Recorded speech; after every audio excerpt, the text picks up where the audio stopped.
Welcome everybody to today's session. Today's session is going to be geared toward parents of teenagers and really all kids, but specifically teenagers, and how to have a better relationship and connection with them. Let's face it, teens have a reputation of being moody, disrespectful, disobedient, reckless, and a variety of other descriptive words. And a lot of people dread those teen years just as bad as they dread the terrible twos. And it can be a tumultuous time for both the teen and the parent. But I hope today's video is gonna give you the skills and the tools to again have a better connection and relationship with your teen. And when we do that, that will also help the teen have a better teenage experience. And their choices and their behaviors, I believe, will be a lot different when we as the parent can have and do have a good relationship and connection with them. Teenagers hold a special place in my heart. I've always enjoyed working with them. They're one of my favorite populations to connect with and work with. I really do believe they have a lot to offer life, and we can actually learn a lot from them. Yes, we want them to learn a lot from us, but if we take the time to learn from them, our lives will be richer and we'll enjoy our time with them more. And it doesn't have to be that dreaded teenage years. We can enjoy it and they can enjoy it, and it can be a good experience for everybody. When people bring their teenager into counseling, if you've done it or you know somebody that's done it, oftentimes the idea is, here, fix my kid. They have a behavioral problem or they have an emotional problem, and take care of them, fix them, and give them back to me. Sorry, that's not how it works.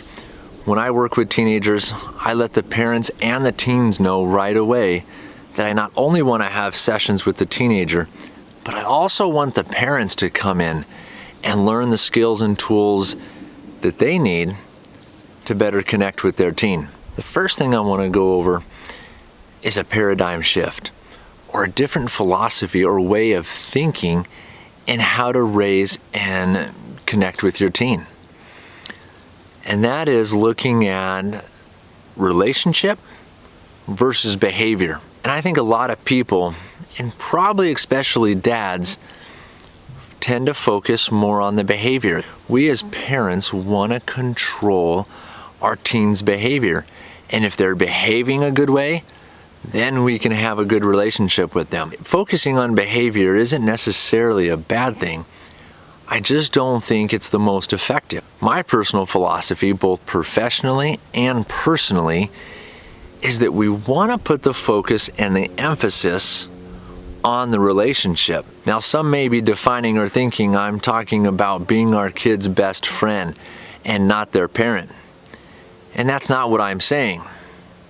Now, I do want to challenge some people's beliefs, both professionally and parents, that say, we're not here to be their friends. We're here to be their parents. I don't know if that works for you, fine. But that doesn't work for me. I want to be my kid's friend. I want my teens to see me as their friend. Because when they do, they're going to be a lot more willing and have a desire to come talk to me and or their mom about important, serious matters.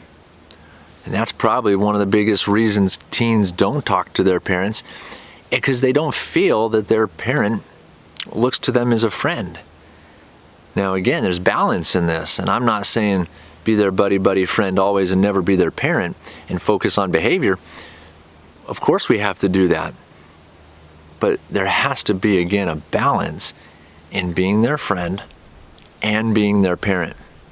So that's the way I want you to look at this, relationship versus behavior. How can I be their friend, have a good connection and relationship with them, but also be their parent and provide the guidance and the structure that goes along with being a good parent? To back this up, there's a lot of research out there that lets us know the greater and the stronger the relationship and the connection a parent has with a child, the greater chance that they're going to stay out of trouble, that they're going to be well adjusted, and that they're going to have less behavior problems. That's a guarantee, and that's research based.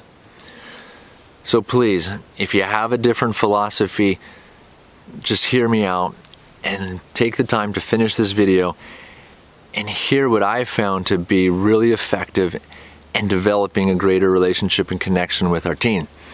All right, the first thing I want to talk about is really understanding our kids and our teens' personality type. Now, there's a lot of personality profiles out there, and I'm not so much concerned in the specific personality profile that you find of value and that you connect with.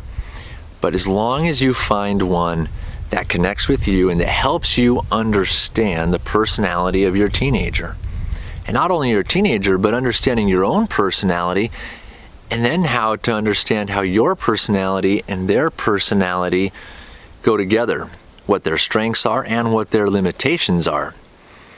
And for those of you that have more than one kid, you will know and have found out from a very young age that each of our kids have very different personalities. And if they do, and I know they all do, because everybody has a different personality. A lot of people refer to personality as thumbprints. There is no two personalities alike. And we have to adjust our parenting according to our child's personality type and differences. And so what works for one child may not work for another.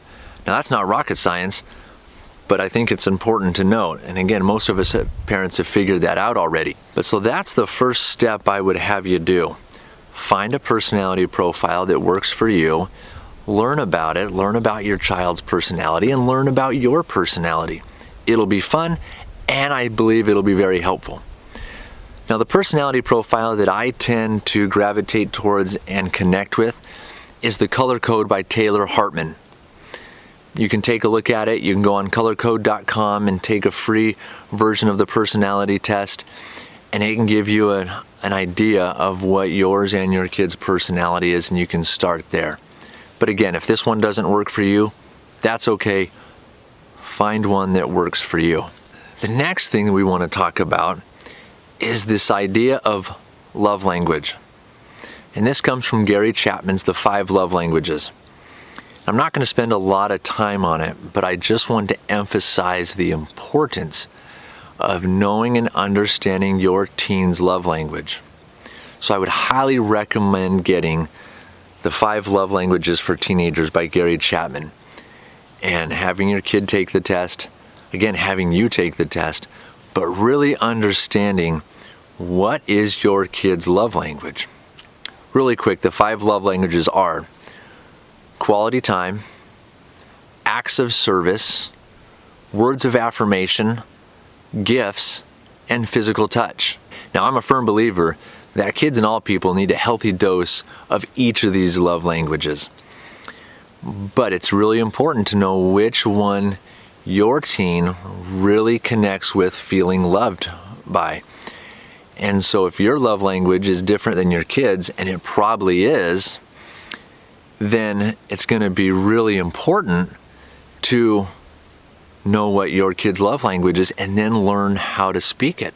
Because a kid that feels loved and feels cared for is going to connect with you, and you're going to connect with them. But if you're speaking your love language and it's not their love language and you're missing each other, then there's going to be a disconnect in the relationship and the quality of the connection. So there's homework assignment number 2. Go to the5lovelanguages.com and know what your kid's love language is and get the 5 love languages for teenagers. Read it, study it, know it, and practice it. I hope this was helpful. If it was, please subscribe to my channel so that you can get all the future videos that come out.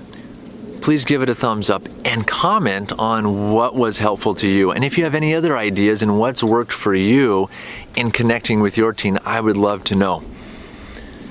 And also share it with someone else that may be a parent or somebody who works with teens so that they can also get this information and start to improve their relationship with the teen in their life. Until next time, make it a great day. and make it a great week.